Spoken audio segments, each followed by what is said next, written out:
বাংলাদেশের মানুষের কপাল এমন যে মরার উপর খাড়ার ঘা সব সময়ই থাকে। আমি মাননীয় স্বরাষ্ট্রমন্ত্রীর দৃষ্টি আকর্ষণ করে বলছি, বাংলাদেশের মানুষের কপাল এমন যে মরার উপর খাড়ার ঘা সব সময়ই থাকে। দীর্ঘ 15 বছর গুম, বিচার বহির্ভূত হত্যা, হেফাজতে নির্যাতন, নেতাকর্মীদের ধরে নিয়ে গিয়ে পা ভেঙে ফেলা, অসুস্থ করে দেওয়া, এই কালচার ছিল। এরপরে অন্তর্বর্তীকালীন সরকারের সময় মাননীয় স্পিকার আমরা দেখলাম মব কালচার। 2024-এর সেপ্টেম্বর থেকে 2026-এর জানুয়ারি পর্যন্ত মাননীয় স্পিকার আমাদের যেই পরিসংখ্যান সেটা বলছে যে 250-300-র উপরে মানুষ নিহত হয়েছে এই মবের খপ্পরে পড়ে। আমার মাননীয় স্বরাষ্ট্রমন্ত্রীর কাছে প্রশ্ন, যেহেতু একটা খারাপ কালচার বাংলাদেশে শুরু হয়েছে এবং আমি নিজেও 21শে ফেব্রুয়ারি সেটার একজন ভুক্তভোগী, সেটা বন্ধ করার ব্যাপারে সরকার কি মেজার নেবে এবং স্বরাষ্ট্রমন্ত্রী এই ব্যাপারে কি কি পদক্ষেপ নেবেন? ধন্যবাদ। ধন্যবাদ মাননীয় সদস্য। মাননীয় মন্ত্রী। মাননীয় স্পিকার, আপনাকে ধন্যবাদ। মাননীয় সদস্যকেও অনেক বেশি ধন্যবাদ দিচ্ছি। এই মব কালচারের ইস্যুটি একটা ডিফারেন্ট ডিবেট, আলাদা ডিবেট হতে পারত। যত পরিসংখ্যান তিনি দিয়েছেন 24-এর 5ই আগস্টের পর থেকে এই 26-এর জানুয়ারি পর্যন্ত, সে পরিসংখ্যানটা আমার কাছে নাই। তবে আমাদের কাছে অনুমান আছে।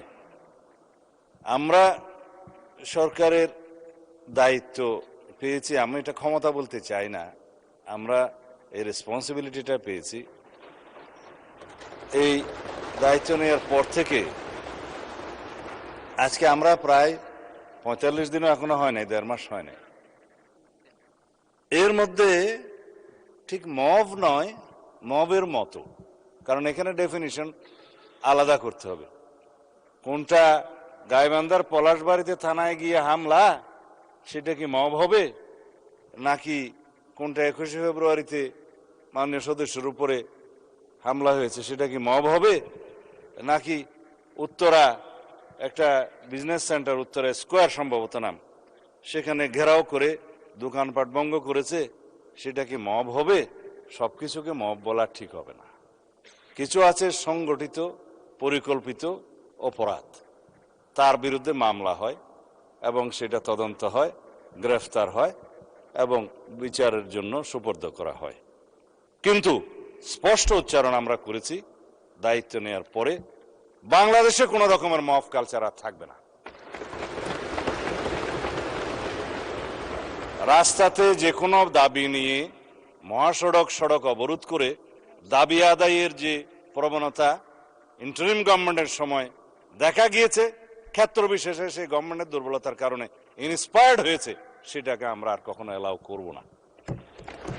গণতান্ত্রিক প্রক্রিয়া হিসাবে দাবি থাকবে, সেই দাবির জন্য সংশ্লিষ্ট কর্তৃপক্ষের কাছে, মন্ত্রণালয়ের কাছে, ডিপার্টমেন্টের কাছে অবশ্যই দাবিনামা স্মারকলিপি দেয়া যাবে।